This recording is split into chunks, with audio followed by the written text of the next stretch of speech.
What's going on, guys? Jerry Neutron here, back with a brand new video. And today on the review table we have this baby here, which is the Poseidon Z RGB mechanical keyboard.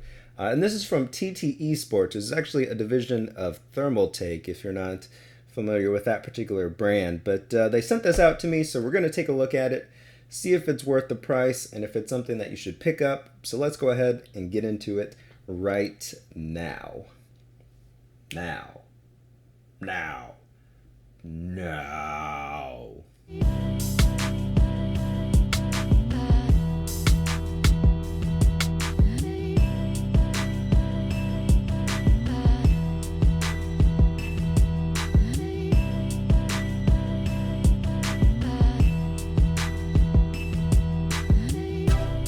So let's start with the look of the keyboard. You've got an all plastic housing, a modern design, so no huge gamery bezels, which I hate. It's got a nice overall simple and clean look. If we flip the keyboard over, you can see the raised feet along with some bump stops to keep the keyboard planted and prevent it from sliding around your desk. There's also some cable routing paths for the rubber cable, which is actually not removable. I don't really care that the cable is not braided, but I would like it to be removable. I do like to disconnect my keyboard and move it out of the way when I'm cleaning or shooting videos, so it's unfortunate that you can't just unhook it and set it to the side somewhere. As far as the keycaps go, they're just standard ABS plastic. You get media shortcuts across the top on the F keys. I used to want dedicated media keys really bad, but once I started upgrading my audio, that really became a non-issue for me since I had volume knobs within an arm's reach. But aside from that, you also have brightness adjustments for the LEDs, 5 profile keys over on the insert, home, and page up area,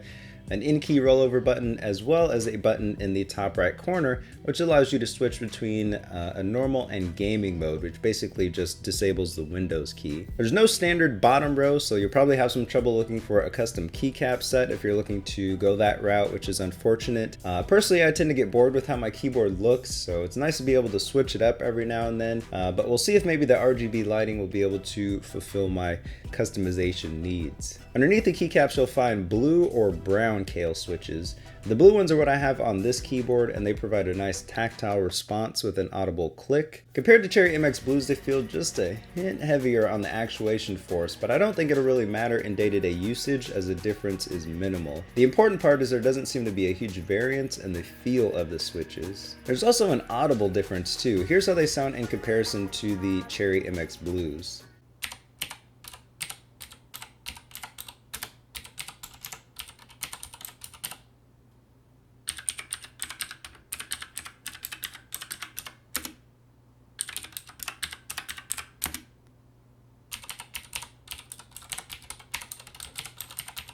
So as you can see, these aren't exact copies of Cherry MX Blue switches, but after using the blue Kales for a little bit, I do feel better about purchasing a keyboard with them in it.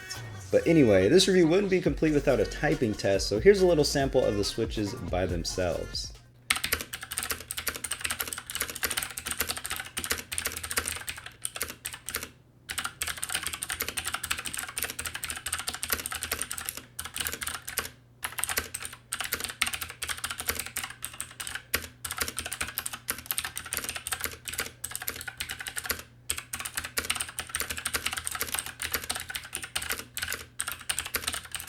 Alright, let's talk about lighting, because that's probably the reason why you'd want to buy an RGB keyboard in the first place.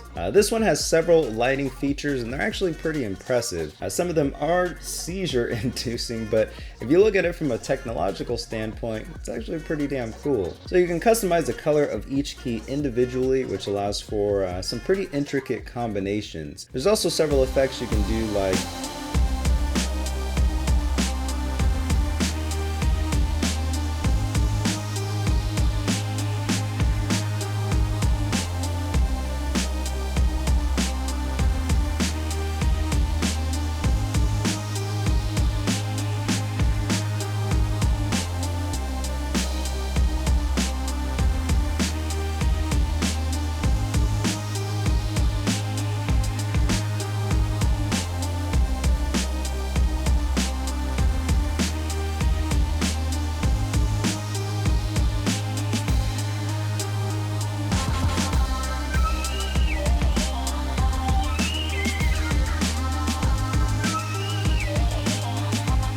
You can also color certain sections of the keyboard if you wish. You don't have to do cheesy lighting effects. You can enable the fully backlit mode and change only the hotkeys for a program you use to different colors. That's probably how I would use it if you're not into the crazy lighting. But overall, the good thing is you have plenty of options and the LEDs are nice and bright, which is not the case for a lot of RGB products. Now let's quickly talk about the software because that left a little bit to be desired. First off, it's pretty buggy and it seems like it may have some compatibility issues with Windows 10.